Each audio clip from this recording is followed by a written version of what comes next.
আজি আমি আলোচনা কৰিম প্ৰচণ্ড ধুমুহাই প্ৰশ্ন কৰিলে মোক। এই চেপ্টাৰৰ গোটেইকেইটা কুৱেশ্যন এনচাৰ। তো ফাৰ্ষ্টত কি আছে যে পাঠভিত্তিক প্ৰশ্ন উত্তৰ। 1 নম্বৰ কুৱেশ্যনটো হ'ল চমু উত্তৰ দিয়া। তাৰে ক নম্বৰত আছে কবিয়ে কাক সংকীৰ্ণতা এৰি দি পূৰ্ণ বিশালতা দিবলৈ আহ্বান জনাইছে। উত্তৰ হ'ব কবিয়ে আকাশক সংকীৰ্ণতা এৰি দি পূৰ্ণ বিশালতা দিবলৈ আহ্বান জনাইছে। খ নম্বৰ কুৱেশ্যনটোত আছে কবিৰ প্ৰাপ্য কি তাক সুধি কোনে প্ৰশ্ন কৰিছিল। উত্তৰ হ'ব কবিৰ প্ৰাপ্য কি তাক সুধি প্ৰচণ্ড ধুমুহাই প্ৰশ্ন কৰিছিল। গ নম্বৰ কুৱেশ্যনটোত আছে কবিক বিশাল দৃষ্টি কোনে দিলে। উত্তৰ হ'ব কবিক বিশাল দৃষ্টি মহাকাশে দিলে। গ নম্বৰ কুৱেশ্যনটো হ'ল মুমূৰ্ষ মানৱক জীৱনৰ বিদ্যুৎ কিঞ্চিতো যদি দিব পাৰোঁ ইয়াত বিদ্যুৎ শব্দই কি বুজাইছে। উত্তৰ হ'ব ইয়াত বিদ্যুৎ শব্দই পোহৰ বুজাইছে, অৰ্থাৎ জীৱনক আলোকময় কৰাৰ কথা বুজাইছে। ঙ নম্বৰ কুৱেশ্যনটোত আছে প্ৰচণ্ড ধুমুহাই কবিক কি প্ৰশ্ন কৰিছিল। উত্তৰ হ'ব প্ৰচণ্ড ধুমুহাই কবিক তেওঁৰ প্ৰাপ্য কি বুলি প্ৰশ্ন কৰিছিল। 2 নম্বৰ কুৱেশ্যনটোত আছে বজ্ৰই কবিক কি কি দিলে। উত্তৰ হ'ব বজ্ৰই কবিক উদাত্ত কণ্ঠ আৰু সাহস দিলে। 3 নম্বৰ কুৱেশ্যনটোত আছে কবিয়ে সঁচা উদাৰতা কথাষাৰেৰে কি বুজাব খুজিছে। উত্তৰ হ'ব কবিয়ে সঁচা উদাৰতা কথাষাৰেৰে স্বাৰ্থহীন দানৰ কথা বুজাব খুজিছে। 4 নম্বৰ কুৱেশ্যনটোত আছে কবিয়ে কিহৰ দ্বাৰা দিগন্ত কঁপাবলৈ মন মেলিছে চমুকৈ বুজাই লিখা। উত্তৰ হ'ব কবিয়ে বজ্ৰৰ কণ্ঠৰে ধুমুহাৰ শক্তিৰে গান গাই দিগন্ত কঁপাবলৈ মন মেলিছে। 5 নম্বৰ কুৱেশ্যনটোত আছে কবিয়ে কলিজাৰ সঁচা সুৰেৰে সিক্ত কৰি কাৰ সমাজত কি গীত গাবলৈ সাজু হৈছে। উত্তৰ হ'ব কবিয়ে কলিজাৰ সঁচা সুৰেৰে সিক্ত কৰি দানৱ সমাজত মানৱৰ গীত গাবলৈ সাজু হৈছে। 6 নম্বৰ কুৱেশ্যনটোত আছে আকাশ ধুমুহা আৰু বজ্ৰক কবিয়ে কি কাৰণে প্ৰণিপাত জনাইছে বহলাই লিখা। উত্তৰ হ'ব মানৱপ্ৰেমী কবিক সমাজত মানৱতা সিঁচিবলৈ এনে কিছুমান উপাদানৰ প্ৰয়োজন যাৰ গৰাকী হৈছে আকাশ ধুমুহা আৰু বজ্ৰ। আকাশৰ বিশালতা ধুমুহাৰ প্ৰচণ্ড শক্তি বজ্ৰৰ উদাত্ত কণ্ঠ আৰু সাহস এইবোৰেৰে শক্তিশালী হৈ কবিয়ে সিঁচিবলৈ সক্ষম হৈছে দানৱীয় সমাজত মানৱীয়তা। প্ৰকৃতিৰ প্ৰদত্ত স্বকীয় শক্তিসমূহ প্ৰদান কৰি কবিৰ মনোবাঞ্ছা পূৰণ কৰাৰ বাবে কবিয়ে আকাশ ধুমুহা আৰু বজ্ৰপাতক প্ৰণিপাত জনাইছে। 7 নম্বৰত আছে ব্যাখ্যা কৰা। ক নম্বৰ কুৱেশ্যনটো হ'ল বজ্ৰৰ গৰ্জনে বক্ষ উজাৰি ক'লে তোমাৰ কাম্য কি কোৱা। মই ক'লোঁ বজ্ৰ তোমাৰ শক্তিশালী উদাত্ত কণ্ঠটি দিয়া। উত্তৰ হ'ব ব্যাখ্য কথাফাঁকিৰ দ্বাৰা কবিতা ফাঁকিৰ দ্বাৰা বজ্ৰৰ শক্তিশালী উদাত্ত কণ্ঠ যে কবিৰো কাম্য তাকে বুজাব খোজা হৈছে। কবি মানুহৰ প্ৰেমিক সমাজৰ কলুষতা অমানৱীয়তাই কবিক ব্যথিত কৰে। সকলো মলিনতা নোহোৱা কৰিবলৈ কবিৰ দুৰন্ত ইচ্ছা, কিন্তু তাকে কৰিবলৈ বহু কিবাকিবিৰ প্ৰয়োজন যি নিজৰ মাজত নথকা যেন কবিয়ে অনুভৱ কৰিছে। কবি কণ্ঠশিল্পী সুৰেৰে তেওঁৰ পৃথিৱীখন সুৰীয়া কৰিব খোজে। গানৰ মাজেৰেই তেওঁ মানৱতাৰ কথা ক'ব খোজে, কিন্তু তেওঁ বাৰুকৈয়ে উপলব্ধি কৰিছে যে সাধাৰণ কণ্ঠৰে মানৱতাৰ সেই গান যেন শক্তিশালী নহ'ব। তেনে হ'ব পাৰে কেৱল বৰ্জহম শক্তিশালী কণ্ঠৰে প্ৰকৃতি সৃষ্ট হৈও বৰ্জৰ মাজত থকা উদাত্ত কণ্ঠ কবিৰ নাই। সেয়ে তেওঁ বৰ্জক কৈছে সেই কণ্ঠ তেওঁকো লাগে। বৰ্জহম উদাত্ত কণ্ঠৰেহে কবিয়ে সিঁচিব পাৰিব দানৱীয় সমাজতো মানৱীয় উদাৰতা। খ নম্বৰ ব্যাখ্যাটো হ'ল সেয়েহে আকাশ তুমি দিব যদি খুজি চাই সংকীৰ্ণতা এৰি দিয়া। অৱধান ৰূপে তোমাৰ পূৰ্ণ বিশালতা দিয়া যদি আজিয়েই দিয়া। উত্তৰ হ'ব ব্যাখ্য কবিতাফাঁকিৰ দ্বাৰা আকাশৰ বিশালতা যে কবিকো লাগে তাকেই ক'ব খোজা হৈছে। মানুহক ভাল পোৱাটোৱেই কবিৰ প্ৰধান কাম। মনৰ বিশালতাৰে পূৰ্ণ মানৱ সমাজ কবিৰ কাম্য। তাৰ বাবে তেওঁ অপুৰুষাৰ্থ কৰিব খোজে। কিন্তু তাৰ বাবে যেন কবিৰ নিজৰ মাজতে কিছু গুণৰ অভাৱ। আকাশৰ বিশালতা কেৱল ব্যক্তিবিশেষৰ বাবে নহয়, সকলোৰে বাবে। বিশালতাই বিশাল ৰূপত থাকিলেহে মানুহক আকৰ্ষণ কৰিব পাৰে। সংকীৰ্ণ ৰূপে বিশালাৰ উপলব্ধি নকৰায়। সেয়েহে মহাকাশৰ পূৰ্ণ বিশালতা কবিৰ কাম্য। মানৱ সমাজ সংকীৰ্ণ চিন্তাৰে কলুষ কালিমাৰে ছানি ধৰিছে। কেৱল বিশাল মানৱীয়তাই উদাৰতাইহে নাশ কৰিব পাৰে সমাজৰ এই ক্ষয়িষ্ণুতা। সকলো ভাল অনুভূতিৰে ভৰা গানেৰে কবিয়ে মানুহৰ অন্তৰ বিশালতাৰে পূৰ্ণ কৰিব খোজে। আকাশৰ বিশালতাই পৃথিৱীক চুই আছে। কবিয়েও এনে বিশাল অন্তৰেৰে পৃথিৱীৰ মানুহক চুব খোজে, বিয়পাব খোজে মানৱীয় উদাৰতা। কাৰণ মানুহে মানুহক ভাল পালেহে এই সমাজখন বৰ্তি থাকিব। গ নম্বৰ ব্যাখ্যাটো হ'ল মহাকাশে দিলে মোক বিশাল দৃষ্টি আৰু ধুমুহাই প্ৰচণ্ড শক্তি। বৰ্জই দিলে মোক উদাত্ত কণ্ঠ আৰু দিলে সাহসৰ যুক্তি। উত্তৰ হ'ব প্ৰকৃতি প্ৰদত্ত শক্তিৰে পৃথিৱীত জ্ঞানৰ পোহৰ সিঁচিব পৰাকৈ কবি শক্তিশালী হৈ উঠিছে। ব্যাখ্য কবিতাফাঁকিৰে এনে কথাকে বুজাব খোজা হৈছে। কবি মানৱ দৰদী, সমাজৰ বেয়া চিন্তা, হিংসা, মলিনতা আদি দূৰ কৰি সুন্দৰ সমাজ এখন প্ৰতিষ্ঠা হোৱাটো কবিয়ে বিচাৰে। কিন্তু এয়া হ'বলৈ যে কবিৰ কিছুমান গুণ নিজৰ মাজত নাই যি প্ৰকৃতিৰ অন্যান্য উপাদানৰ মাজত আছে। সেই গুণবোৰ নিজৰ মাজত আহৰণ কৰিব পাৰিলে কবিয়ে কাংক্ষিত মানৱ সমাজখন পাব পাৰে। সেয়ে তেওঁ প্ৰকৃতিৰ সেইসমূহ উপাদানৰ পৰা গুণবোৰ বিচাৰিছে। কবিৰ একান্ত ইচ্ছাক নেওচিব যেন নোৱাৰিলে আকাশ, ধুমুহা আৰু বৰ্জই। কিয়নো কবিও একে প্ৰকৃতিৰে সন্তান। কবিৰ প্ৰাৰ্থনাক আঁকোৱালি লৈ মহাকাশে কবিক প্ৰদান কৰিলে পূৰ্ণ বিশালতা, ধুমুহাই দিলে প্ৰচণ্ড শক্তি আৰু বৰ্জই দিলে উদাত্ত কণ্ঠ আৰু সাহসৰ যুক্তি। এই উপাদানবোৰেৰে কবি হৈ পৰিল প্ৰচণ্ড শক্তিশালী, যাৰ সহায়ত দানৱীয় পৃথিৱীত তেওঁ সিঁচিব পাৰে মানৱীয়তা।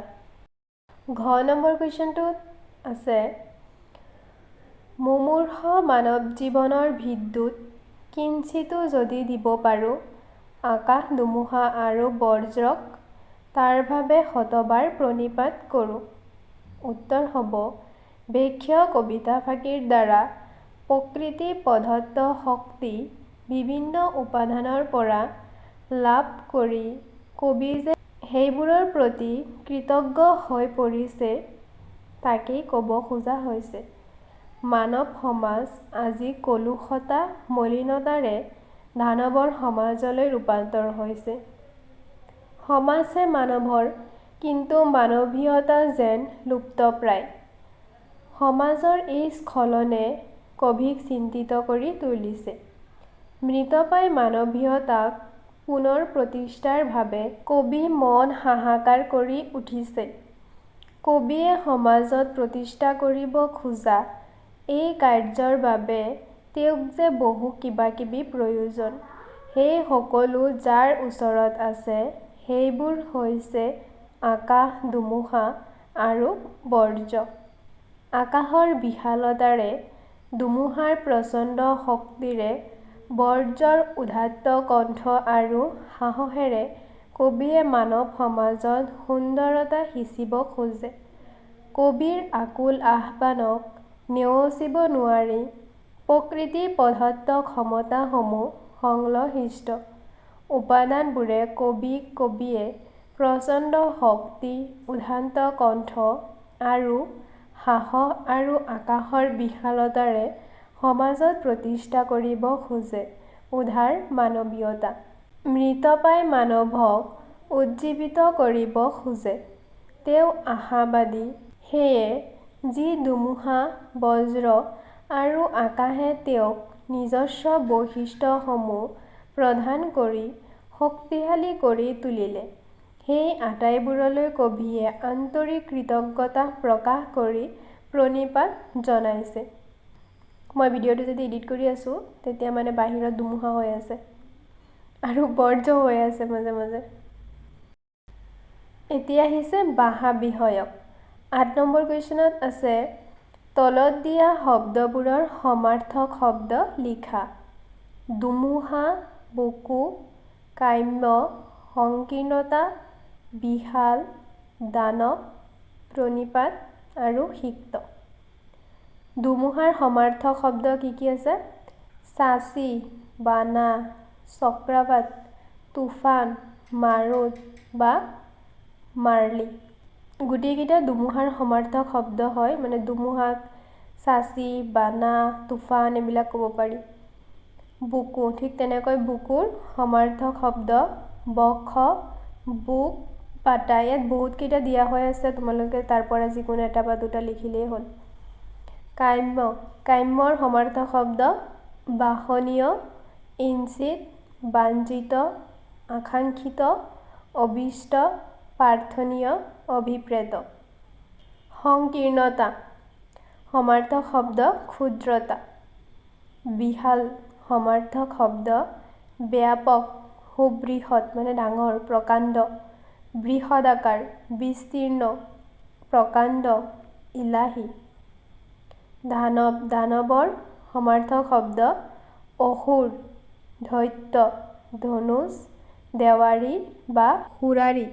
প্ৰণিপাত, প্ৰণিপাতৰ সমাৰ্থক শব্দ প্ৰণাম, নমস্কাৰ আৰু প্ৰণতি। সিক্ত, সিক্তৰ সমাৰ্থক শব্দ আৰ্দ্ৰ, তিতা, ভিজা, সেমেকা, জেকা আৰু কি সজল। ৯ নম্বৰ কুৱেশ্যনত আছে, এইকেইটা একচুৱেলি গ্ৰামাৰ হয়, গ্ৰামাৰ ভাষা বিষয়ক যিখিনি হয় সেইখিনি মানে অসমীয়া গ্ৰামাৰৰ ভিতৰতে পৰে। তলত দিয়া শব্দকেইটাত কি কাৰণে মূৰ্ধন্য ন হৈছে লিখা। কণ্ঠ, পূৰ্ণ, প্ৰচণ্ড, সংকীৰ্ণতা আৰু প্ৰণিপাত। মানে এইকেইটাত কিয় মূৰ্ধন্য ন হৈছে তাৰ কাৰণ লিখিব লাগে। উত্তৰ হ'ব মূৰ্ধন্য ন হোৱাৰ কাৰণ উল্লেখ কৰা হ'ল। কণ্ঠ, ত বৰ্গৰ বৰ্ণৰ লগত যুক্ত হ'লে দন্ত্য মূৰ্ধন্য ন হয়। কণ্ঠ শব্দটোত থৰ লগত লাগি থকা কাৰণে মূৰ্ধন্য ন হৈছে। পূৰ্ণ, একেটা পদতে থকা ৰি, ৰ আৰু মূৰ্ধন্য ষৰ পাছত দন্ত্য ন মূৰ্ধন্য ন হয়। পূৰ্ণ শব্দটোত ৰৰ পাছত থকা কাৰণে মূৰ্ধন্য ন হৈছে। প্ৰচণ্ড, ত বৰ্গৰ বৰ্ণৰ লগত যুক্ত হ'লে দন্ত্য ন মূৰ্ধন্য ন হয়। প্ৰচণ্ড শব্দটোত ধৰ লগত লাগি থকা কাৰণে মূৰ্ধন্য ন হৈছে। সংকীৰ্ণতা, একেটা পদতে থকা ৰি, ৰ আৰু মূৰ্ধন্য ষৰ পাছত দন্ত্য ন মূৰ্ধন্য ন হয়। এইখিনি লিখিলেই হ'ব। পিছত কি দিয়া হৈ আছে যে সংকীৰ্ণতা শব্দটোত ৰ আৰু ৰৰ পাছত থকা কাৰণে মদিনান্ন হৈছে সেইখিনি বাৰু বুজিবলৈ দিয়া হৈ আছে প্ৰণিপাত একেটা পদতে থকা ৰি ৰ আৰু মদিনীয়া হৰ পাছৰ দন্তান্ন মদিনান্ন হয় প্ৰণিপাত শব্দটোত ৰৰ পাছত থকা কাৰণে মদিনান্ন হৈছে 10 নম্বৰ কুৱেশ্যনটোত আছে তলত দিয়া শব্দটিত কি কাৰণে মূৰ্ধন্য হ হৈছে লিখা ইয়াত দুটা শব্দ দিয়া হৈ আছে এটা হ'ল মুমূৰ্ষ আৰু এটা দৃষ্টি উত্তৰ মূৰ্ধন্য হ হোৱাৰ কাৰণ উল্লেখ কৰা হ'ল মুমূৰ্ষ অ আ ভিন্ন অন্য স্বৰবৰ্ণৰ পাছত থকা প্ৰত্যয়ৰ দন্তীয় হ মূৰ্ধন্য হ হয় দৃষ্টি ত বৰ্গৰ বৰ্ণৰ লগত যুক্ত হ'লে দন্তীয় হ মূৰ্ধন্য হ হয় 11 নম্বৰত আছে সন্ধি ভাঙা দিগন্ত হৰ্বাকা আৰু সংকীৰ্ণ উত্তৰ দিগন্তৰ সন্ধি ভাঙিলে কি হ'ব দিক যোগ অন্ত হৰ্বাকা সৰ্ব যোগ আকা সংকীৰ্ণ সম যোগ কীৰ্ণ সংকীৰ্ণ এইখিনিয়ে আছিল পাঠভিত্তিক কুৱেশ্যন এনসাৰ তো এতিয়া আমি আলোচনা কৰিম অতিৰিক্ত প্ৰশ্ন উত্তৰ 1 নম্বৰটোত আছে প্ৰচণ্ড ধুমুহাই প্ৰশ্ন কৰিলে মোক কবিতাটিৰ ৰচক কোন উত্তৰ হ'ব প্ৰচণ্ড ধুমুহাই প্ৰশ্ন কৰিলে মোক কবিতাটিৰ ৰচক হ'ল ডক্টৰ ভূপেন হাজৰিকা 2 নম্বৰ কুৱেশ্যনত আছে ডক্টৰ ভূপেন হাজৰিকাৰ কেতিয়া জন্ম হৈছিল আৰু ক'ত হৈছিল উত্তৰ হ'ব ডক্টৰ ভূপেন হাজৰিকাৰ জন্ম 1926 চনত শদিয়াত হৈছিল 3 নম্বৰ কুৱেশ্যনত আছে ডক্টৰ ভূপেন হাজৰিকাই কিমান চনত পদ্মভূষণ সন্মান লাভ কৰে উত্তৰ হ'ব ডক্টৰ ভূপেন হাজৰিকাই 2012 চনত পদ্মভূষণ সন্মান লাভ কৰে 4 নম্বৰ কুৱেশ্যনটোত আছে ডক্টৰ ভূপেন হাজৰিকাই কোনখন চলচ্চিত্ৰৰ জৰিয়তে অভিনেতা ৰূপে আত্মপ্ৰকাশ কৰিছিল উত্তৰ হ'ব ডক্টৰ ভূপেন হাজৰিকাই জ্যোতিপ্ৰসাদ আগৰৱালাৰ ইন্দ্ৰমালতী চলচ্চিত্ৰৰ জৰিয়তে 13 বছৰ বয়সত অভিনেতা ৰূপে আত্মপ্ৰকাশ কৰিছিল 5 নম্বৰ কুৱেশ্যনটোত আছে অসমৰ মাটিৰ সুৰৰ ওপৰত আধাৰিত 1956 চনত মুক্তি লাভ কৰা ভূপেন হাজৰিকাৰ ছবিখনৰ নাম কি উত্তৰ হ'ব অসমৰ মাটিৰ সুৰৰ ওপৰত আধাৰিত 1956 চনত মুক্তি লাভ কৰা ডক্টৰ ভূপেন হাজৰিকাৰ ছবিখনৰ নাম হ'ল এৰা ভাতৰ সুৰ 6 নম্বৰ কুৱেশ্যনটোত আছে ডক্টৰ ভূপেন হাজৰিকা অসম সাহিত্য সভাৰ কোন স্থানত অনুষ্ঠিত অধিৱেশন সভাপতি আছিল উত্তৰ হ'ব ডক্টৰ ভূপেন হাজৰিকা অসম সাহিত্য সভাৰ 53 সংখ্যক শিৱসাগৰ অধিৱেশনৰ সভাপতি আছিল 1993 চনত বজ্ৰ মানে কি উত্তৰ হ'ব গাজনি মাৰি ওলোৱা বিজুলীয়ে হৈছে বজ্ৰ হিন্দু শাস্ত্ৰমতে দেৱৰাজ ইন্দ্ৰৰ অস্ত্ৰ বিশেষকো বজ্ৰ বুলি কোৱা হয় 8 নম্বৰ কুৱেশ্যনটোত আছে যে প্ৰচণ্ড ধুমুহাই প্ৰশ্ন কৰিলে মোক কবিতাটিৰ মূল ভাৱ এই মূল ভাৱটো তোমালোকে ভালদৰে পঢ়িবা তেতিয়াহ'লে আগত যিখিনি ব্যাখ্যা আছে এইটো চেপ্টাৰৰ পৰা যিখিনি ব্যাখ্যা আহে বা ডাঙৰ কুৱেশ্যন আহে তাৰ পৰা বনাই লিখিব পাৰিবা তো উত্তৰ হ'ব সমাজৰ পংকিলতাক মচি নিকাশ কৰি মানৱতাৰ প্ৰতিষ্ঠাৰে এখন উজ্জ্বল সমাজ স্থাপন কৰিব খোজাটোৱে কবিতাটোৰ মূল ভাৱ মানুহ আৰু প্ৰকৃতিৰ নিবিড় সম্পৰ্ক প্ৰকৃতিৰ পৰাই মানুহ অৰ্থাৎ জীৱৰ সৃষ্টি আৰু প্ৰকৃতিতে লয় হয় মানে শেষ হয় গতিকে মানুহ প্ৰকৃতিৰ অংশ এই বিশ্বব্ৰহ্মাণ্ডৰ অন্য কেতবোৰৰ দৰে ধুমুহা, বজ্ৰ, আকাশ এই সকলো প্ৰকৃতিৰে একোটা উপাদান।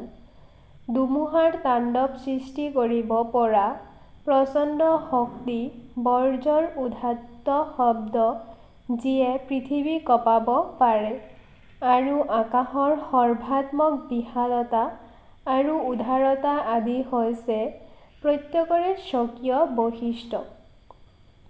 প্ৰত্যেকৰে নিজস্ব শক্তিৰে পৃথিৱীত নিজস্ব বৈশিষ্ট্য বৰ্তাই ৰাখিছে।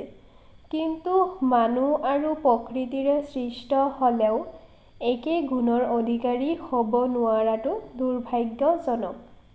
অথচ বৰ্তমান পৃথিৱীৰ কলুষতা, অমানৱীয়তা আদি নোহোৱা কৰিবলৈ এনে গুণৰ অতি আৱশ্যক। কবিৰ অন্তৰ মানৱদৰদী।